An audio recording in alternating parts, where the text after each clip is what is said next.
Hello guys, today I'm going to talk about how practical is using a TV, specifically the 65 LG OLED TV as your PC monitor. Before I go into the details, I'll first say that this video isn't sponsored, so everything you're about to listen is purely my opinion with no filter. Let me just briefly go through this rather unconventional setup I have over here. First, the whole setup is powered by this MacBook Pro 16-inch with Core i9-9880H CPU with 8 cores running in Windows 10 Pro. This MacBook is then connected to a first-gen Razer core equipped with a GTX 1080 Ti Founders Edition. Next, connected to the MacBook Pro is Flujio Signature Pro Adapter Hub with an SSD enclosure that I've already inserted a 1TB of Samsung Evo SSD inside. Alright, let's get to the start of this show. This is LG C9 65-inch OLED TV that I've used as monitor for my gaming, work, entertainment and all kinds of stuff. First of all, this display is massive. Essentially, this is equivalent to using 4 32.5-inch 1080p monitors at once. Some people might say things like, doesn't it damage your eyes if you were to use such a huge display as monitor? I mean, it definitely does.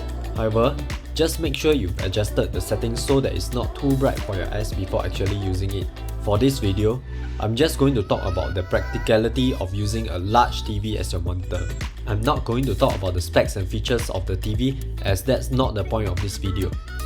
Because this TV is so huge that you need to turn your head around to look at content, it doesn't make much sense for you to use full screen when doing your daily internet surfing. What I've done here is that I've made my window smaller and move it to an area I'm comfortable with. Because this is an OLED screen, the black area just fits into the background, as if I'm just using a monitor to whichever size that I've adjusted my windows to. This makes the entire experience like the monitor itself is a variable monitor size and it magically morphs into any size I want. Secondly, this monitor has extremely low input lag and supports up to 4K at 120Hz refresh rate.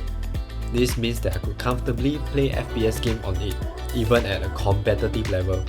The downside now is that none of the computers now support HDMI 2.1, which is needed to run things at native 4K at 120Hz. What I'm doing now is to scale down the resolution to 1440p when I'm gaming so that it could run at 120Hz. Another downside to it is that gaming on a large display like this at this close range will significantly lower your field of vision and could cause you to tunnel vision. One fix I have for this is to run your games at a different aspect ratio. Like what I've did here to Overwatch to run at 21:9 and makes a whole lot of difference. Not only I'm able to see more now, I'm also able to react faster from it. Other genre of games that are not competitive doesn't really require you to tweak the aspect ratio and will run as you would expect. Only now larger than ever and you are able to see every small details in the scene. Third, when working on productivity work, having a large monitor doesn't really make much sense if you are just typing documents and do text related work. However, if you are like me who works in the creative industry, having a large monitor definitely helps, especially when it comes to photo and video editing. It just makes everything so much easier to see.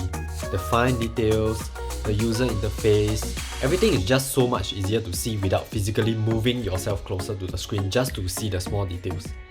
As I've said before, having this 65-inch TV as monitor means that you essentially have 4 32.5 inches monitors. I could see this useful for other professionals such as programmer, music producer, and artists. Lastly, if you plan to use it for only entertainment purpose, I don't really have much to say here because this is an actual TV. It should serve you like it should. All in all, using TV as monitor has its pros and cons, but I found that this is surprisingly way better than what I've expected. Should you buy this TV as monitor as well? I would say that if you could find a good TV that has low input latency, cheap, and you have the space for it, why not? TV had come a long way. They used to have unacceptable input lag, but look at the TVs now. They have dropped from around 70 milliseconds to just nearly 6 milliseconds of input lag. The only criteria I have for TV to be able to use as monitors is that it's got to have low input latency. I understand that Nvidia have these big format gaming displays, the BFGDs, going around, but at this point of time, getting a TV instead is just more worth it. This LG C9 definitely served me well, if not, extremely well to my needs. My only complaint now is that because of the distance I'm sitting away from the TV to be very close, and I could clearly distinguish the individual pixels. But as time goes on, 8K will become a norm and it should make more sense to use TV as monitor. That's all I have for you guys. Hopefully I get to do more of this unconventional setup when I have more different gadgets and techs to play with. Bye!